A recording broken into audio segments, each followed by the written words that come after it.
नमस्कार विद्यार्थियों, मैं Sunil Kumar agriculture online class में आपका फिर से स्वागत करता हूं।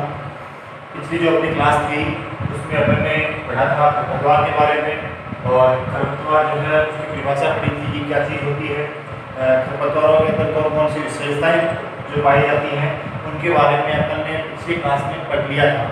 आज जो क्लास है इसमें अपन जो खरपतवार जो है वीड्स जो है उनका वर्गीकरण जो है उसके बारे में अपन पढ़ेंगे कि जो खरपतवार है उनको कितने वर्गों में किस किस आधार पर इसको विभाजित किया जाता है, या जो खरपतवार जो है वो कितने प्रकार के होते हैं या किन किन वर्गों में पाए जाते हैं, है ना।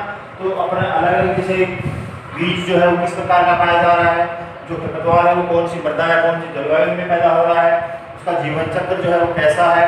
तो अलग अलग जो स्टेज हैं उन अलग अलग स्टेज के आधार पर हम पढ़ेंगे कि जो खरपतवार है उनको कितने वर्गों में विभाजित किया जाता है। तो अपन एक एक लेके चलते हैं। उनमें पहला अपन लेके चलते हैं जीवन चक्र, है ना।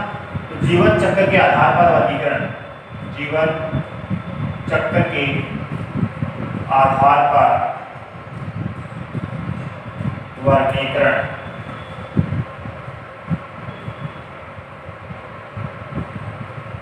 जो खरपतवार जो होते हैं फसल के साथ उनके जो अनचाहे जो पौधे होते हैं, अनावश्यक जो पौधे होते हैं, उनका जो जीवन चक्र जो है, कुछ खरपतवार ऐसे होते हैं जो परिपक्व होने में कम समय लेते हैं, कुछ खरपतवार जो है वो ऐसे होते हैं जो परिपक्व होने में कुछ ज़्यादा समय लेते हैं, और कुछ जो खरपतवार है वो उनका जो जीवन चक्र है वो लंबे समय तक चलता है। तो जीवन चक्र के आधार पर इनका वर्गीकरण करना चाहें तो इनमें पहला जो वर्ग आता है वो आता है एक वर्षीय खरपतवार। एक वर्षीय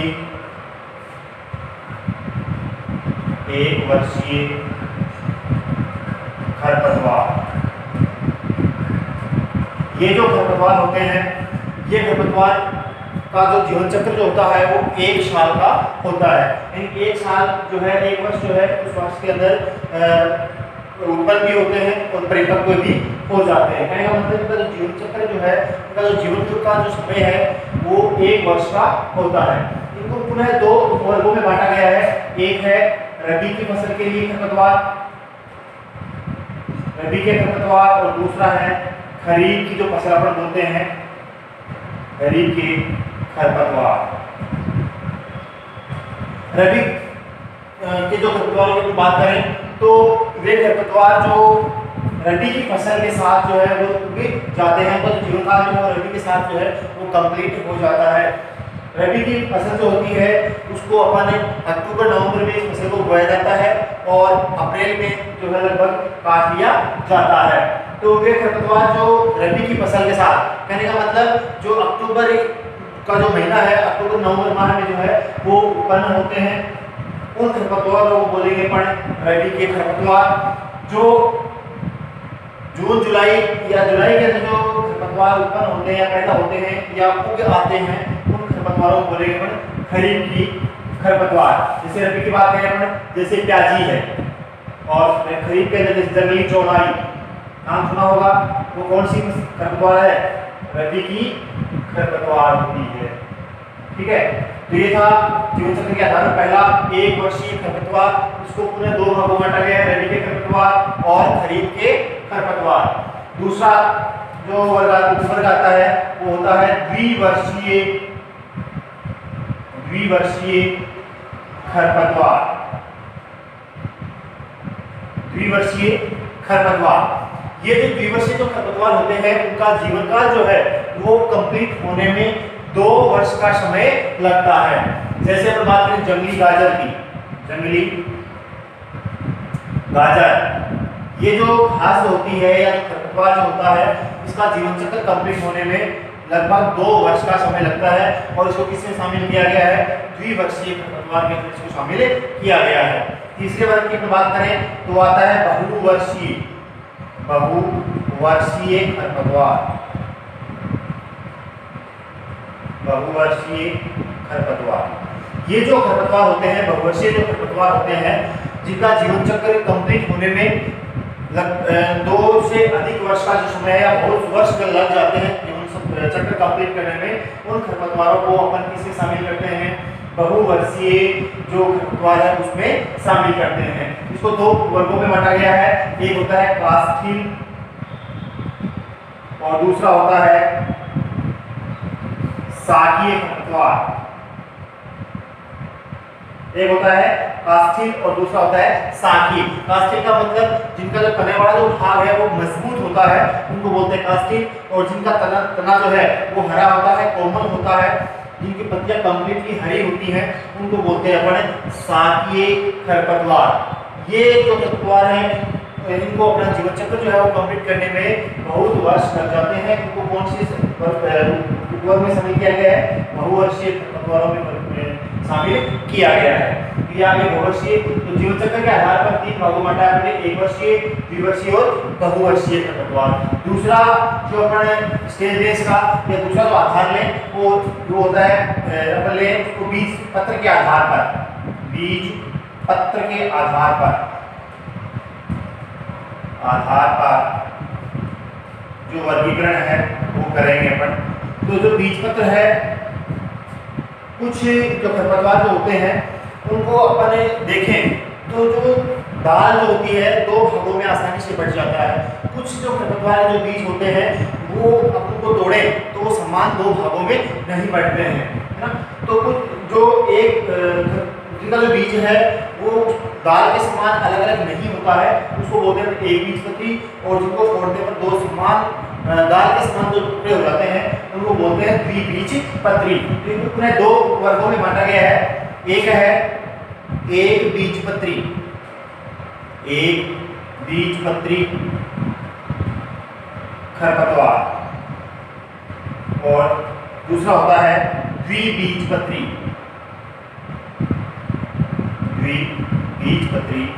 खरपतवार। एक बीजपत्री जिनमें एक बीजपत्र पाया जाता है, यानी कि इनका जो बीज वाला जो भाग होता है वो 2 दाल के समान 2 भागों में विभाजित नहीं होता है, उसको शामिल करेंगे बट एक बीजपत्री में। जैसे दूब घास देखी होगी, ये होता है मोथा, बथुआ, ये किसमें शामिल किए गए हैं? एक बीजपत्री जो खरपतवार है उनमें शामिल किया गया है। बात करें पर द्विबीजपत्री की, एग्जांपल की अगर बात करें जैसे सत्यानाशी, ये किसमें आता है? द्विबीजपत्री में शामिल किया जाता है। तो बीजपत्री के आधार पर हमने पुनः उसको 2 वर्गों में बांटा है, एक बीजपत्री खरपतवार और द्विबीजपत्री खरपतवार।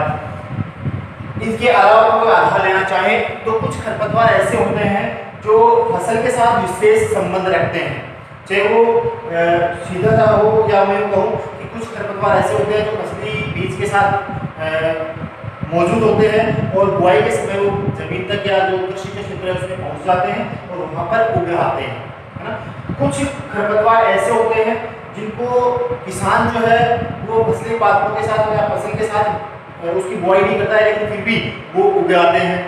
कुछ खरपतवार ऐसे भी होते हैं जो सेम फसल जो है उसके समान पाए जाते हैं, जैसे आपने गेहूं में गेहूं सा लिखा होगा, वो सेम जो है वो फसल के समान होता, डिफरेंस नहीं होता है। कुछ ऐसे होते हैं जो फसल के ऊपर आरोहित होते हैं और उनसे अपना जो पोषण है वो प्राप्त करते हैं। तो अगला अपना आधार लेना चाहें तो अगला अपना आधार ले सकते हैं खरपतवार और खरपतवार है या खरपतवार फसल में संबंध के आधार पर अपन इनका वर्गीकरण करना चाहें तो कुछ फसल ऐसे जो खरपतवार है वो ऐसे होते हैं जो फसल के जो बीज हैं उन बीजों के साथ जो है वो मृदा तक पहुंच जाते हैं और फसली पादपों के साथ उत्पन्न हो जाते हैं। तो पहला आप लेना चाहें तो है निरपेक्ष खरपतवार।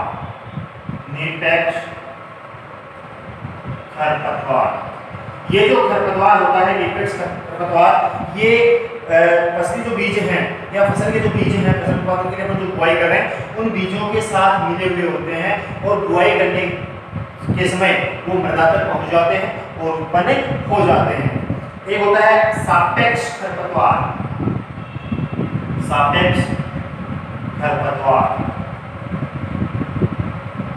इनमें उन खरपतवारों को शामिल किया गया है जो किसान द्वारा बोए नहीं जाते हैं लेकिन फिर भी फसली पादपों के साथ अनावश्यक रूप से अनचाही समय जो है वो उग आते हैं, उनको बोलते हैं सापेक्ष खरपतवार।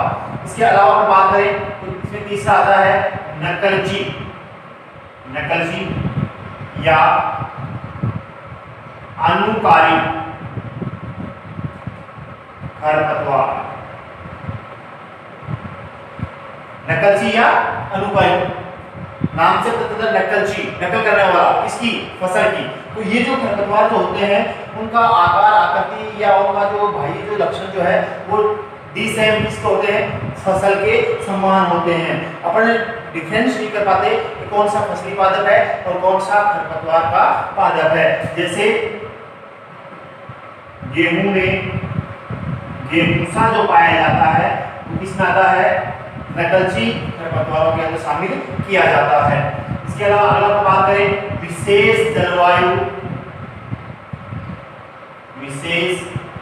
जलवायु वाले खरपतवार,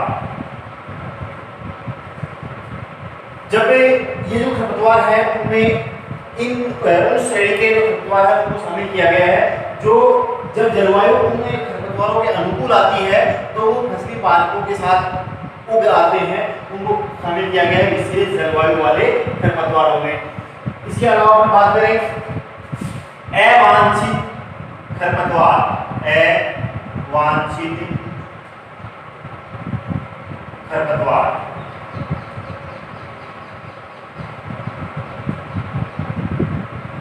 इनमें उन खरपतवारों को शामिल किया गया है जिसमें जो किसान जो होता है वो चाहकर भी उनको नहीं हटा सकता है, हट नहीं सकते हैं या अनावश्यक रूप से जो है वो दखलंदाजी करके और जो फसली पादप है उनके साथ उगाते हैं, उनको शामिल किया गया है अवांछित खरपतवारों में। इसके अलावा आपने देखा होगा जैसे रजका जो होता है उस रजके के अंदर एक विशेष प्रकार की बेल पाई जाती है पीले रंग की, जिसका नाम होता है अमरबेल।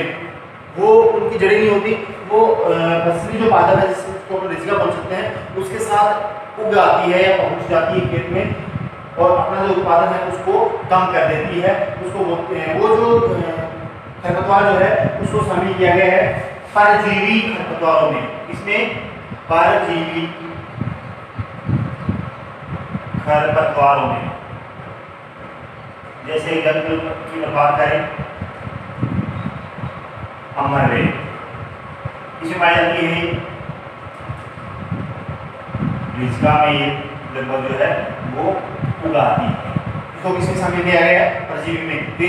ये जो खरपतवार जो है जैसे निरपेक्ष खरपतवार है, सापेक्ष खरपतवार है, नकलची या अनुकारी खरपतवार, विशेष जलवायु वाले खरपतवार, अवांछित खरपतवार, परजीवी खरपतवार, ये सारे सारे क्या है, खरपतवार है। और ये विशेष रूप से जो फसली जो पादप है उनके साथ संबंध बनाए रखते हैं या किसी न किसी प्रकार का चाहे डायरेक्टली हो चाहे इनडायरेक्टली उनमें कांटेक्ट जो है वो पाया जाता है। तो ये हो गई इसके आधार पर खरपतवार और फसल के बीच में संबंध के आधार पर। अपन अगला आधार लेना चाहें तो ले सकते हैं अपन पत्तियों की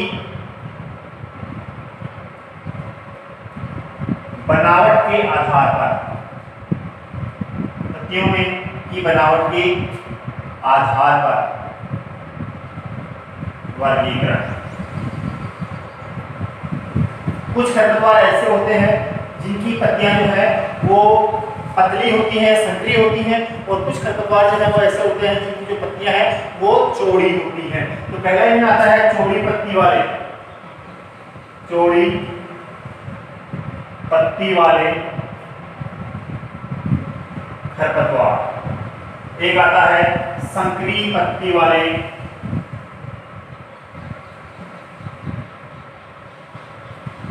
संकरी पत्ती वाले खरपतवार।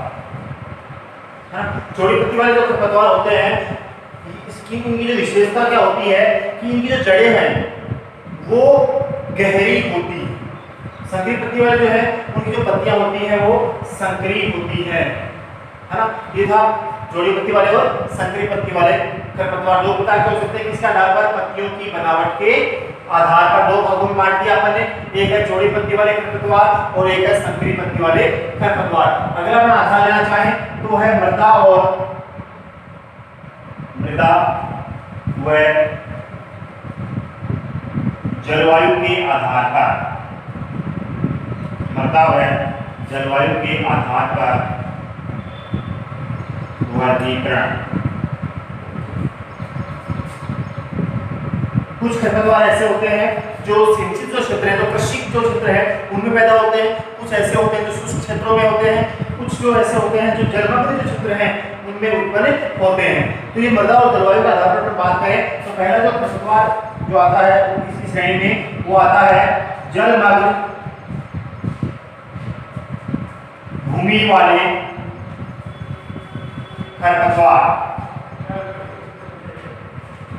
जलमग्न भूमि वाले खरपतवार, ये जो खरपतवार होते हैं मृदा जो है जिनमें पानी की जो मात्रा है वो ज्यादा होती है या जो क्षेत्र जल से ढके हुए होते हैं उनमें अनावश्यक रूप से जो उगने वाले जो पादप हैं उनको इस श्रेणी में शामिल किया गया है।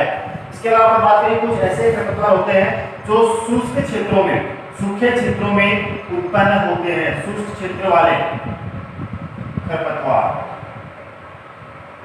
शुष्क क्षेत्र वाले खरपतवार। ये जो खरपतवार है इनकी विशेषता होती है जैसे जलमग्न वाले थे है ना, इनमें उन्हीं क्षेत्रों में उत्पन्न होते हैं या उगते हैं जिनमें पानी है की जो मात्रा है वो अधिक होती है, जहाँ पर पानी भरा होता है। शुष्क क्षेत्र वाले जो खरपतवार होते हैं जहाँ पानी की मात्रा जो बहुत कम होती है, सूखा जो होता है, और इनकी विशेषता जो है वो ये क्या है कि इनकी जड़ें जो है वो अधिक गहरी होती हैं। जलमग्न जो भूमि वाले खरपतवार है इनकी जड़ें जो है वो बहुत ही छोटी होती हैं।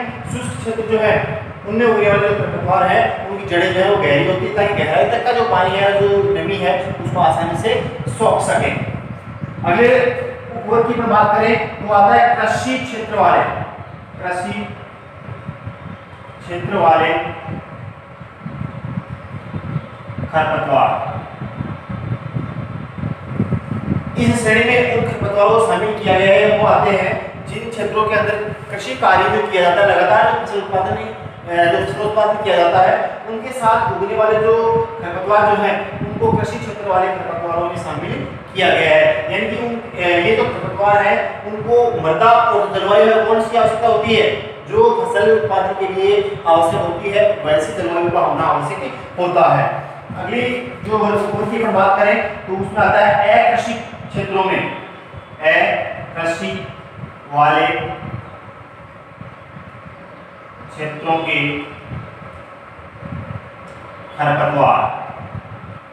इसमें उन खरपतवारों को शामिल किया गया है जिन क्षेत्रों के अंदर कृषि जो कार्य है वो न के बराबर होता है। उन क्षेत्रों के अंदर भी उनकी जो जलवायु है जो इनके अनुकूल आती है या उनकी जो मृदा है वो इनके अनुकूल होती है, तो ये जो खरपतवार है वो आसानी से उस क्षेत्र में पैदा हो जाते हैं, उनके आते हैं। तो जो मृदा और जलवायु के आधार पर चार वर्गों में बांट दिया आपने, जलमग्न भूमि वाले, शुष्क क्षेत्र वाले, कृषि क्षेत्रों वाले और अकृषि जो क्षेत्र है, असिंचित जो क्षेत्र है उनके खरपतवार। इसके अलावा अपन कोई आधार लेना चाहें तो वो हो सकता है प्रजनन के आधार पर। किसके आधार पर? प्रजनन विधि के आधार पर वर्गीकरण।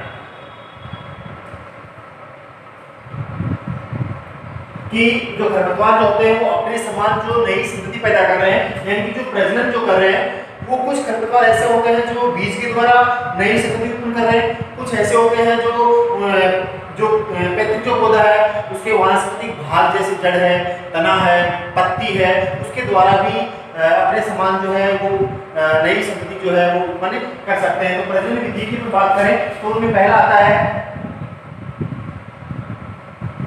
बीज से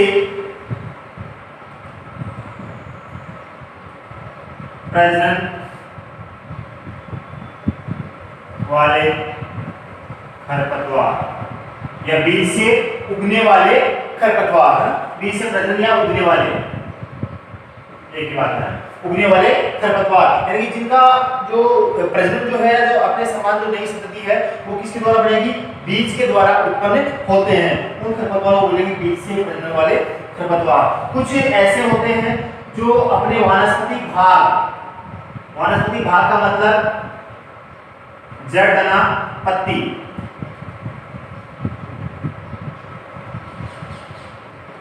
से अपने समान जो खरपतवार है वो उत्पन्न होते हैं, उनको बोलेंगे अपन वानस्पतिक प्रजनन वाले खरपतवार। यानी उनकी जो प्रजनन है, अपने समान जो नई संतति जो है वो किसके द्वारा, वानस्पतिक भाग, जड़, तना, पत्ती द्वारा चलता है, उनको बोलते हैं अपन वानस्पतिक प्रजनन वाले खरपतवार। कुछ खरपतवार ऐसे होते हैं जो बीज के द्वारा भी उत्पन्न हो सकते हैं और जो वानस्पतिक भाग यानी कि जड़, तना, पत्ती द्वारा भी उत्पन्न हो सकते हैं, तो वो अलग श्रेणी में बांटा गया है।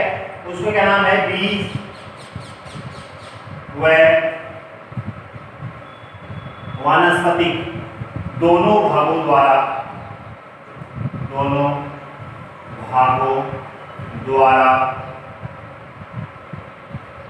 उगने वाले खरपतवार।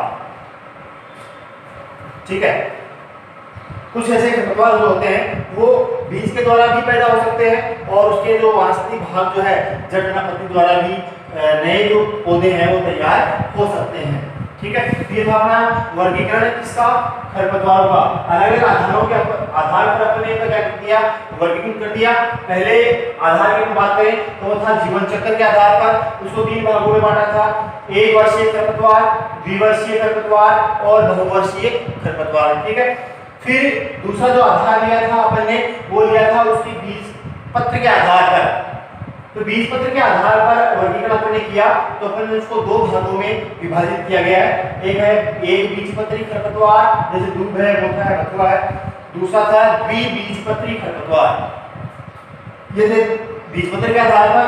उसके बाद में अपने जो आधार लिया वो लिया था खरपतवार और फसल के बीच में जो संबंध पाया जाता है उसके आधार पर अपन वर्गीकरण करना चाहें तो उसको अपन ने टोटली 6 वर्गों में बांटा है।